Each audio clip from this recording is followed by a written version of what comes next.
ಅತ್ತೆ ಏನಂದ್ರು ಅಪ್ಪ? ಬರೋದ್ ಕಷ್ಟ ಆಗತ್ತೆ ಅಂತ ಬೇಜಾರ್ ಮಾಡ್ಕೋತಿದ್ರಮ್ಮ.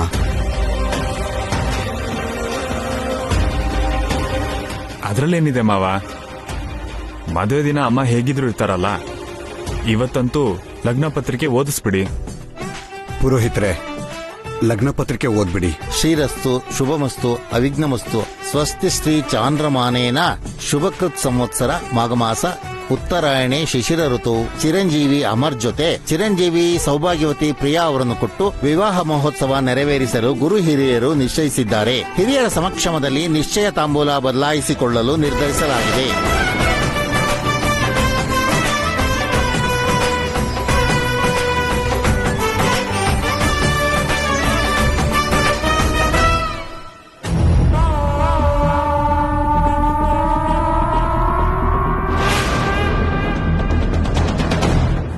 ಈಗ ನೀವಿಬ್ರು ತಾಂಬೂಲ ಬದಲಾಯಿಸ್ಕೊಳ್ಳಿ.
ತಾಂಬೂಲದ ತಟ್ಟೆ ಕೆಳಗೆ ಬಿದ್ದಿದ್ರೆ ಅಪಶಕನ ಆಗ್ತಿತ್ತು.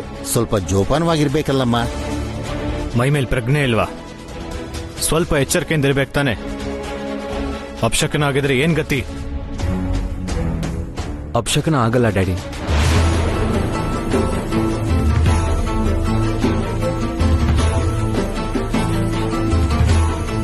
ಈ ಮದ್ವೆ ನಡಿಬೇಕು ಅನ್ನೋ ಸಂಕಲ್ಪ ರಾಧಿಕಾ ಅವ್ರಿಗಿರೋವರೆಗೂ ಅವ್ರ ಅಪಶಕನ ಆಗೋಕ್ ಹೇಗ್ ಬಿಡ್ತಾರೆ ಹೇಳಿ?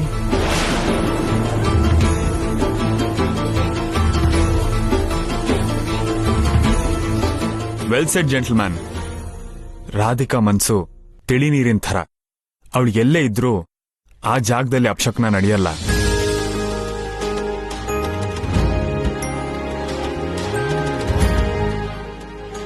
ಮಾವ, ಈ ಮದುವೆ ಹೇಗ್ ನಡೆಯುತ್ತೋ, ನಮ್ ಕೈಯಲ್ಲಿ ಆಗುತ್ತೋ ಇಲ್ವೋ ಅನ್ನೋ ಆತಂಕನ ಮನ್ಸಿಂದ ತೆಗೆದುಹಾಕ್ಬಿಡಿ. ನಿಮ್ಗೆ ಮಗನ್ ಥರ ನಾನಿದ್ದೀನಿ. ಮದುವೆ ಖರ್ಚಿಂದ ಹಿಡಿದು ಎಲ್ಲ ನಾನೇ ಮುಂದೆ ನಿಂತು ನೋಡ್ಕೋತೀನಿ. ಮಗನ್ ತರ ನೀನು, ತಂಗಿ ತರ ನಿಮ್ಮ ಅಮ್ಮ ನನ್ ಬೆನ್ನ ಹಿಂದೆ ಇದ್ದೀರಾ ಅನ್ನೋದೇ ನನ್ ಧೈರ್ಯ ಅಳಿಯಂದ್ರೆ. ಮದುವೆ ಅಂತೂ ನಿಮ್ ಕೈಯಾರೆ ನಡಿಬೇಕು. ಆದ್ರೆ ಖರ್ಚಿನ ವಿಷಯದಲ್ಲಿ ಮಾತ್ರ ನಿಮ್ ಮನ್ಸಿಗೆ ನೋವಾಗಲ್ಲ ಅಂದ್ರೆ ನನ್ನ ಸಾಮರ್ಥ್ಯಕ್ಕೆ ತಕ್ಕಂಗೆ ಖರ್ಚು ಮಾಡ್ತೀನಿ. ನಿಮ್ ಇಷ್ಟ ಮಾವ. ಕೊರತೆ ಇಲ್ದಿರೋ ಥರ ಮದ್ವೆ ನಡಿಬೇಕನ್ನೋದೇ ನನ್ನ ಆಸೆ. ನಿಮ್ಗೇನೇ ಬೇಕಾದ್ರೂ ಹಿಂಜರಿಕೆ ಇಲ್ದೆ ನನ್ನನ್ನು ಕೇಳಿ. ಕೈಲಾಶ್, ಕಷ್ಟ ಅಂದ್ರೆ ಏನು ಅಂತಾನೆ ಗೊತ್ತಿಲ್ದವನು, ಕಾಲ್ ನೆಲಕ್ ಸೋಕದ ಹಾಗೆ ಬೆಳ್ದಿರೋನು, ಆದೇಶ ಕೊಟ್ಟು ಎಲ್ಲಾ ಕೆಲ್ಸನ ಮಾಡ್ಸೋ ನೀನು. ನಿನಗ್ಯಾಕಪ್ಪ ಈ ಮದ್ವೆ ಕೆಲ್ಸ ಇಲ್ಲ? ಅದಲ್ದೆ ನಿಂಗೆ ಆಫೀಸ್ ಅಂತ ವ್ಯಾಪಾರ ಅಂತ ಕೈ ತುಂಬಾ ಕೆಲ್ಸ ಇರುತ್ತೆ. ಈಗ ಮಾತ್ ಕೊಟ್ಟು ಆಮೇಲೆ ಮಾಡಕ್ಕಾಗ್ದೆ ಬೇಜಾರ್ ಮಾಡ್ಕೊಂಡ್ರೆ ನಿಮ್ಮಮ್ಮ ಮನಸ್ ನೋಯಿಸ್ಕೋತಾರೆ. ಎಲ್ಲಾನು ನೀನೇ ಮಾಡ್ಬೇಕಾ? ನಾನು ಅದೇ ಯೋಚನೆ ಮಾಡ್ತಿದ್ದೆ. ಎಲ್ಲಾದ್ರಲ್ಲೂ ತಲೆ ತೋರ್ಸೋ ಕೆಲ್ಸ ನಿಮಗ್ ಬೇಕಾ? ಅದು ಮಾತ್ರ ಅಲ್ಲ, ಇದೂನು ನಾನ್ ಜವಾಬ್ದಾರಿ ಹೊತ್ಕೋಬೇಕಾಗಿರೋ ಕುಟುಂಬನೇ. ಅದನ್ನೇ ಮಾಡ್ತಿದ್ದೀನಿ. ನೀವು ಸ್ವಲ್ಪ ಸುಮ್ನೆ ನಿಂತ್ಕೊಳ್ಳಿ. ಭಾವನವ್ರೆ, ವರೋಪಚಾರನೂ ನನ್ನ ಅಂತಸ್ತಿಗೆ ತಕ್ಕ ಹಾಗೆ ಖಂಡಿತ ಮಾಡ್ತೀನಿ. ನಿಮ್ಗೆ ಯಾವ ಕೊರತೆನೂ ಬರಕ್ ಬಿಡಲ್ಲ. ಪ್ರೀತಿನ್ ಮೀರಿದ ಸ್ಥಾನ, ಆತ್ಮೀಯತೆನ್ ಮೀರಿಸೋ ಅಂತಸ್ತು ಬೇರೆ ಏನಿರುತ್ತೆ ಭಾವ. ನಿಮ್ ಜೊತೆ ಸಂಬಂಧ ಬೆಳೆಸ್ತಿರೋದೇ ನಮ್ಗೆ ದೊಡ್ಡ ಸೌಭಾಗ್ಯ. ಅಮರ್ ಸಂತೋಷವಾಗಿರೋದೇ ನಮ್ಗೆ ದೊಡ್ಡ ವರದಕ್ಷಿಣೆ.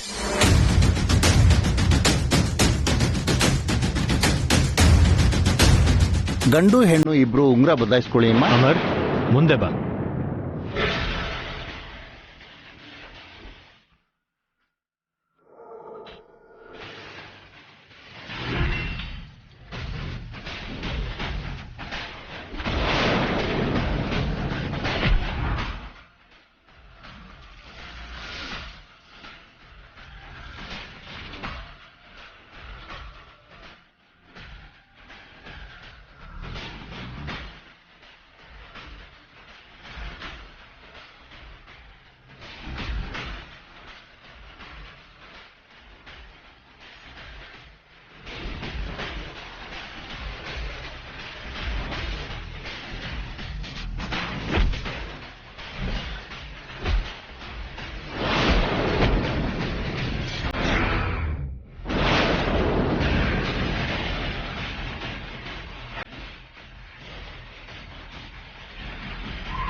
ಇಬ್ರೂ ಸೇರಿ ದೊಡ್ಡವ್ರ ಹತ್ರ ಆಶೀರ್ವಾದ ತಗೊಳ್ಳಿ.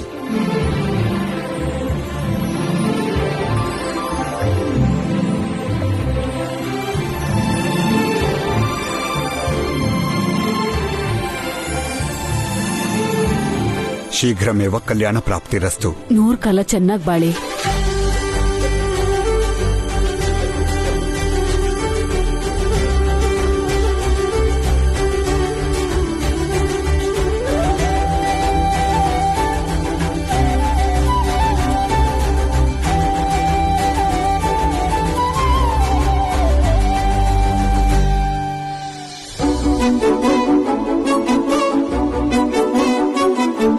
ನನ್ ಚಿಕ್ಕ ಮಗಳು ಈಗ ಮದುವೆ ಮಾಡ್ಕೊಂಡು ಒಂದ್ ಮನೆಗ್ ಸೊಸೆ ಆಗ್ತಾ ಇದ್ದಾಳೆ.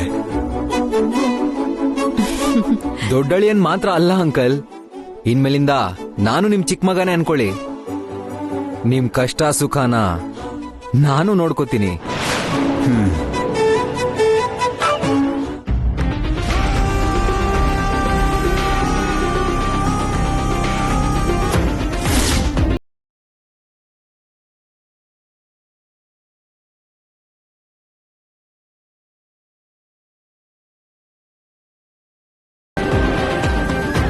ತಾಂಬೂಲಾನು ಬದಲಾಯಿಸ್ಕೊಂಡ್ಬಿಟ್ರು. ಮದ್ವೆ ಮುಹೂರ್ತ ಬರೋಕ್ ಮುಂಚೆ ಏನಾದ್ರೂ ಒಂದು ಪ್ಲಾನ್ ಮಾಡಿ ಅಪ್ಪಂಗ್ ನೋವಾಗದೇ ಇರೋ ತರ ಈ ಮದ್ವೆ ನಿಲ್ಲಿಸ್ಬಿಡ್ಬೇಕು.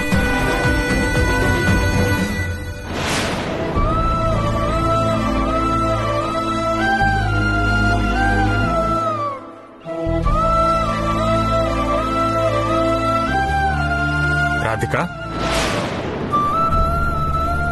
ರಾಧಿಕಾ, ಇಲ್ಲೇನ್ ಮಾಡ್ತಿದ್ಯಾ? ಏನೂ ಇಲ್ಲ ರೀ. ತಾಂಬೂಲದ ತಟ್ಟೆ ಕೆಳಗ್ ಬೀಳೋದ್ ತಪ್ಸಿ ಅಪಶಕ್ನ ಆಗ್ದಿರೋ ಹಾಗೆ ಮಾಡ್ದೆ. ರಾಧಿಕಾ, ನಾನೊಂದ್ ಕೇಳ್ತೀನಿ, ನಿಜ ಹೇಳ್ತೀಯಾ? ಕೇಳಿ. ಪ್ರಿಯಾ ಮದ್ವೆ ವಿಷಯದಲ್ಲಿ ನೀನ್ ಯಾಕೋ ಸಂತೋಷವಾಗಿಲ್ಲ ಅಂತ ರಾತ್ರಿ ನಾನು ಕೇಳಿದಾಗ ನೀನ್ ಯಾವ್ದೋ ಕಾರಣ ಹೇಳಿದ್ರೂ ನಂಗೆ ಯಾಕೋ ನಿನ್ ಆನ್ಸರ್ ಕರೆಕ್ಟ್ ಅಲ್ಲ ಅಂತ ಅನಿಸ್ತಿದ್ದೆ. ಅಲ್ಲಿ ಒಳಗಡೆ ಕಾರ್ಯಕ್ರಮ ನಡೀತಿರುವಾಗ ನಿನ್ ಮುಖದಲ್ಲಿದ್ದ ಅಸಮಾಧಾನನ ನಾನು ಗಮನಿಸ್ತಾನೆ ಇದ್ದೆ. ಈ ಮದ್ವೆ ನಿನ್ಗಿಷ್ಟ ಇಲ್ವಾ? ನಿಮ್ ಹತ್ರ ಮುಚ್ಚಿಡೋದೇನಿದೆ ರೀ? ಈ ಮದ್ವೆ ನನ್ಗಿಷ್ಟ ಇಲ್ಲ. ಯಾಕಿಷ್ಟ ಇಲ್ಲ? ಮದ್ವೆ ಜೀವನ್ ಪರ್ಯಂತ ಇರೋ ಸಂಬಂಧ, 100 ಕಾಲ ಒಟ್ಟಿಗೆ ಬಾಳೋ ಸಂತೋಷ.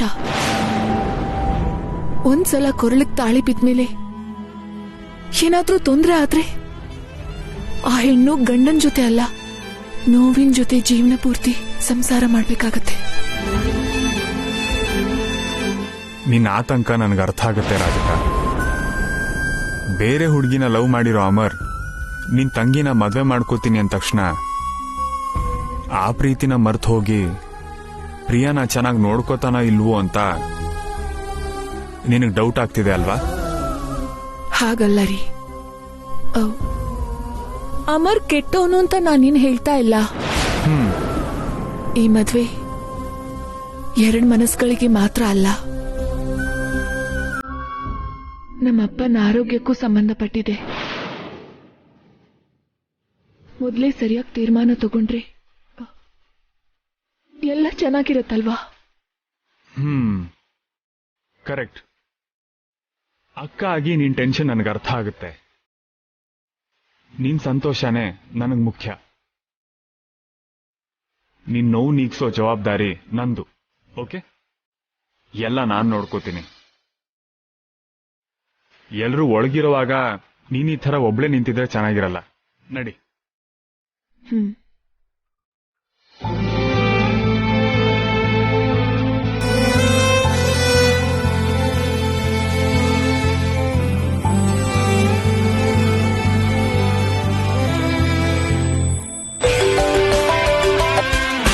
Hello Kailash, how are you?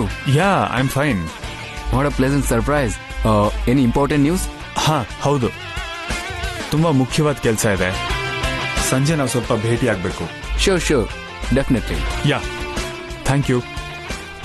Time and location ಆಮೇಲೆ ಹೇಳ್ತೀನಿ. Okay Kailash. ಬಾಯ್. Bye.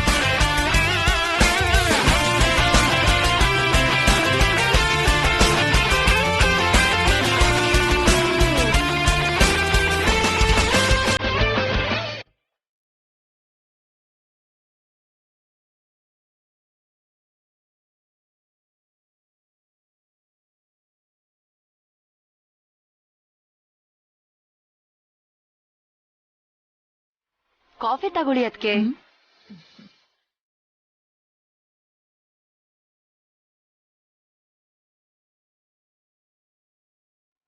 ನಿಶ್ಚಿತಾರ್ಥ ಹೇಗ್ ನಡೀತು ಅಲಿವೇಣಿ? ನಿಶ್ಚಿತಾರ್ಥಕ್ಕೇನದ್ಕೆ ಬೊಂಬಾಟಾಗ್ ನಡೀತು.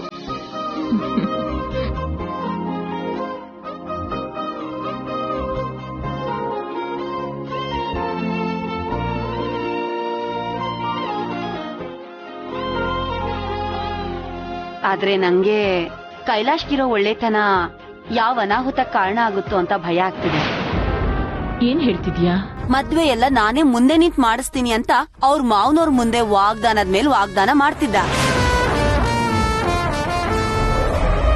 ದೊಡ್ಡ ಅಳಿಯಾಗಿ ಅವ್ರ ಕೈಲಿ ಸೇವೆ ಮಾಡಿಸ್ಕೋಬೇಕಾದವನು ಅವ್ರ ಕೆಲ್ಸ ಎಲ್ಲ ಮೈ ಮೇಲೆ ಇಳ್ಕೊಂಡ್ರೆ ಆ ಗಂಡಿನ ಕಡೆಯವ್ರ ಮುಂದೆ ಅವನಿಗ್ ಬೆಲೆ ಇರುತ್ತಾ ಹೇಳಿ? ಮೊದ್ಲೇ ಅಮರ್ ಚಿಕ್ಕಮ್ಮ ತುಂಬಾ ದರ್ಪ ತೋರಿಸ್ತಿದ್ದಾಳೆ. ನೋಡು ಅಲಿವೇಣಿ, ಬೆಲೆ ಅನ್ನೋದು ನಾವು ನಿಭಾಯಿಸೋ ಜವಾಬ್ದಾರಿ ಮೇಲೆ ನಿಂತಿರಲ್ಲ, ಅದು ವ್ಯಕ್ತಿತ್ವ ಇಲ್ಲದೆ ಇರೋ ನಡವಳಿಕೆ ಮೇಲೆ ನಿಂತಿರುತ್ತೆ. ಕೈಲಾಶ್ ಆ ಮನೆ ಅಳಿಯ ಮಾತ್ರ ಅಲ್ಲ, ಕಷ್ಟ ಸುಖ ನೋಡ್ಬೇಕಾಗಿರೋ ಮಗ ಕೂಡ. ಇರ್ಬೋದು ಅದಕ್ಕೆ ಹೆಗಲ್ ಮೇಲೆ ಇಳ್ಕೊಂಡು ಏನ್ ಬೇಕಾದ್ರೂ ಮಾಡ್ಬೋದು. ಅವರು ಅದಕ್ ಬೆಲೆ ಕೊಟ್ರೆ ಚೆನ್ನಾಗಿರುತ್ತೆ. ಆದ್ರೆ ಅವ್ರು ಹಾಗೆ ಮಾಡ್ತಿಲ್ವೇ? ಏನ್ ಮಾಡಿದ್ರು? ಕೈಲಾಶ್ಗೆ ಅವಮಾನ ಮಾಡಿದ್ರ? ಏನಾದ್ರು ಅಂದ್ರ? ಹಾಗಲ್ಲ ರೀ, ಜವಾಬ್ದಾರಿ ತಗೋತೀನಿ ಅಂತ ನಮ್ ಕೈಲಾಶ್ ಹೇಳ್ದಾಗ ಬೇಕಾಗಿಲ್ಲ ಬಿಡಪ್ಪ, ನಮ್ ಅಂತಸ್ತಕ್ ತಕ್ಕ ಹಾಗೆ ನಾವೇ ಮಾಡ್ತೀವಂತ ಕೃಷ್ಣಮೂರ್ತಿ ಅವರು ಹಗುರವಾಗಿ ಮಾತಾಡ್ಬಿಟ್ರು. ಅದು ಹಗುರವಾಗಿ ಮಾತಾಡಿದ್ದಲ್ಲ, ಅಳಿಯಂದ್ರಿಗೆ ಕಷ್ಟ ಕೊಡಬಾರ್ದು ಅಂತ ಹಾಗೆ ಹೇಳಿರ್ತಾರೆ. ಅದು ಅವ್ರ ಸಂಸ್ಕಾರ. ಏನು ಅದಕ್ಕೆ ನಿಮ್ಗೆಲ್ಲ ಒಳ್ಳೇದಾಗೆ ಕಾಣುತ್ತೆ. ನಿಮ್ಗ್ ಒಳ್ಳೇದ್ನೇ ಬಯಸಿ ನಾನ್ ಹಾಗೆ ಹೇಳ್ದೆ ಅಷ್ಟೇ. ನನ್ಗಂತೂ ಕೈಲಾಶ್ಗೆ ಅವರು ಬೆಲೆ ಕೊಡ್ತಾ ಇಲ್ವೇನೋ ಅನ್ನಿಸ್ತಿದೆ. ಅವಮಾನ ಆಗ್ಬಿಡುತ್ತೇನೋ ಅಂತ ನನಗ್ ಅನುಮಾನ ಆಗ್ತಾ ಇದೆ. ಯಾವ್ದಕ್ಕೂ ಒಳ್ಳೇದು ಮುಟ್ಟಿದ್ರು ಮುಟ್ಟದ ಹಾಗಿದ್ರೆ ಗೌರವ ಉಳಿಯುತ್ತೆ. ಸಾಕ್ ನಿಲ್ಸು. ಯಾವಾಗ್ಲೂ ಬಾಯಲ್ ಕೆಟ್ಟ ವಿಷಯ, ತಲೆಯಲ್ಲಿ ಕೆಟ್ಟ ಯೋಚನೆನೇ ತುಂಬಿಕೊಂಡಿರುತ್ತೆ. ನೀವು ಮೂವರು ಆದಷ್ಟು ಬೇಗ ಹೀಗೆಲ್ಲ ನಡ್ಕೊಳ್ಳೋದ್ ಬಿಟ್ರೆ ಚೆನ್ನಾಗಿರುತ್ತೆ.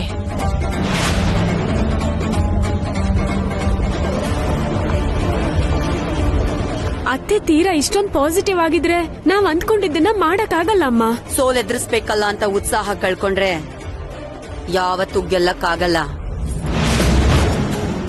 ದೊರಕೋ ಅವಕಾಶನೆಲ್ಲ ನಮ್ಮ ಅನುಕೂಲಕ್ಕೆ ಬಳಸ್ಕೊಳ್ಳೋ ಪ್ರಯತ್ನನ ಮಾಡ್ತಾನೆ ಇರ್ಬೇಕು. ಪ್ರಿಯಾ ಮದ್ವೆನ ಅಡ್ಡ ಇಟ್ಕೊಂಡು ರಾಧಿಕಾನ ಅಡ್ಕತ್ರಿಕ್ ಸಿಕ್ಸೋಣ.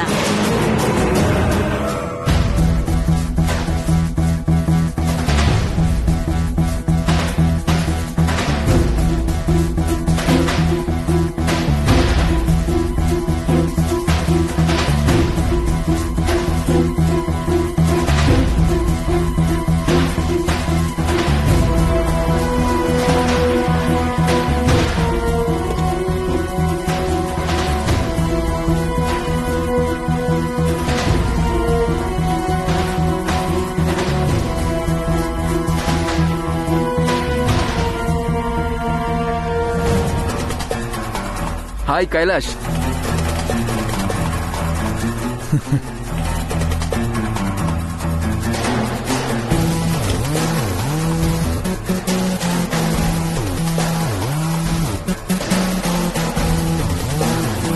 Hi Santosh. Hello. How are you? I am good. How are you? Yeah, I am fine. Sorry Kailash, ನಿನ್ ಮದ್ವೆಗೆ ಬರೋಕ್ಕಾಗ್ಲಿಲ್ಲ. No issue Santosh. ಡಿಟೆಕ್ಟಿವ್ ಆಗಿ ನಿನಗಿರೋ ವರ್ಕ್ ಪ್ರೆಷರ್ ಏನಂತ ನನಗೆ ಅರ್ಥ ಆಗುತ್ತೆ. Thank you. ಇಷ್ಟಕ್ಕೂ ನನ್ನನ್ನು ಯಾಕೆ ಕರೆಸ್ದೆ ನೀನು? ನಿನ್ ಶತ್ರುಗಳ ಬಗ್ಗೆ ಏನಾದ್ರೂ ಮಾಹಿತಿ ಬೇಕಾ? ನೋ, ನನ್ನ ನಾದ್ನಿ ಮದುವೆ ಆಗ್ತಿರೋ ಹುಡುಗನ ಬಗ್ಗೆ ಎನ್ಕ್ವೈರಿ ಮಾಡಬೇಕು ಅಷ್ಟೇ. ಯಾರವನು? ಅಮರ್. ಡಿಟೆಕ್ಟಿವ್ ಕೈಲಿ ಎಂಕ್ವೈರಿ ಮಾಡಿಸೋಂತ ಅವಶ್ಯಕತೆ ಏನಿದೆ? ನನ್ನ ನಾದ್ನಿ ಅಮರ್ನ ಮದುವೆ ಮಾಡ್ಕೊಳ್ಳೋದ್ರ ಬಗ್ಗೆ ಯಾಕೋ ನನ್ನ ಹೆಂಡತಿಗೆ ಸಮಾಧಾನ ಇಲ್ಲ. ಕಾರಣ? ಅಮರ್ ಇದಕ್ ಮುಂಚೆ ಒಂದ್ ಹುಡುಗಿನ ಪ್ರೀತಿಸಿದ್ದ. ಆ ಲವ್ ಫೇಲ್ ಆಯ್ತು. ಓ, ಮದ್ವೆ ಅಂದ್ಮೇಲೆ ಹುಡುಗನ ಬಗ್ಗೆ ಅವನ ಕುಟುಂಬದ ಬಗ್ಗೆ ಚೆನ್ನಾಗಿ ವಿಚಾರಿಸಿನೇ ಸಂಬಂಧ ಕುದುರಿಸ್ತಾರಲ್ವಾ? ಅದೆಲ್ಲ ಮಾಡ್ಲಿಲ್ವಾ? ಆಕ್ಚುಲಿ ಅಮರ್ ನಮ್ 2 ಫ್ಯಾಮಿಲೀಸ್ಗೂ ಗೊತ್ತು. ಆಸ್ ಅ ಪರ್ಸನ್ ಅವನು ತುಂಬಾ ಒಳ್ಳೆಯವನು. ತಾನಾಗ್ತಾನೆ ಬಂದು ನನ್ನ ನಾದ್ನಿನ ಮದ್ವೆ ಮಾಡ್ಕೋತೀನಿ ಅಂತ ಕೇಳಿದಾನೆ. ಅದಕ್ಕೆ ಒಂದ್ ಸ್ವಲ್ಪನೂ ಯೋಚನೆ ಮಾಡದೆ ನನ್ನ ಹೆಂಡತಿ ಬಿಟ್ಟು ಮಿಕ್ಕವರೆಲ್ಲ ಸರಿ ಅಂದ್ರು. ವಾಟ್? ಲವ್ ಫೇಲಿಯರ್ ಆಗಿರೋ ಅಮರ್ ತಾನೇ ಬಂದು ನಿನ್ ನಾದ್ನಿನ್ ಮದ್ವೆ ಮಾಡ್ಕೋತೀನಿ ಅಂದ. ಸೊ ನಿನ್ ವೈಫ್ ಅವನ ಅನುಮಾನಿಸೋದ್ರಲ್ಲಿ ತಪ್ಪೇ ಇಲ್ಲ. ಏನ್ ಹೇಳ್ತಿದ್ಯಾ? ಆಕ್ಚುಲಿ ಅಮರೇ ನಿಮ್ ಮಾವನ್ ಮುಂದೆ ಮದ್ವೆ ಪ್ರಪೋಸಲ್ ಇಟ್ಟಿದ್ದಾನೆ ಅಂದ್ರೆ ಏನೋ ಪಿತೂರಿ ಇದ್ದ ಹಾಗಿದೆ.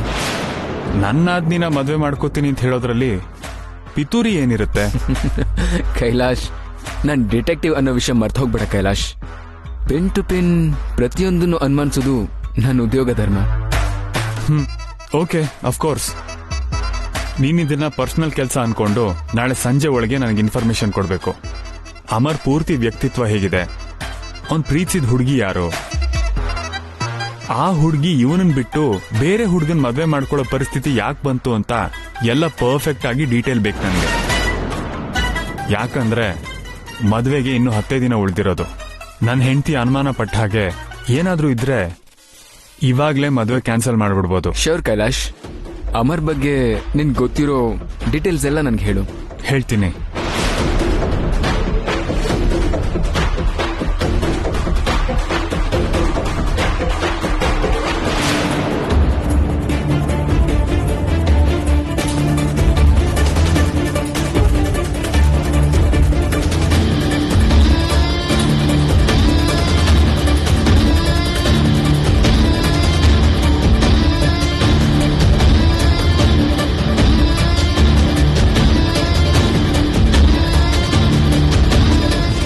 ನಾಳೆ ಈವ್ನಿಂಗ್ ನಿನಗೆ ರಿಪೋರ್ಟ್ ಸಿಗುತ್ತೆ. All right, thank you. Bye, see you. Bye.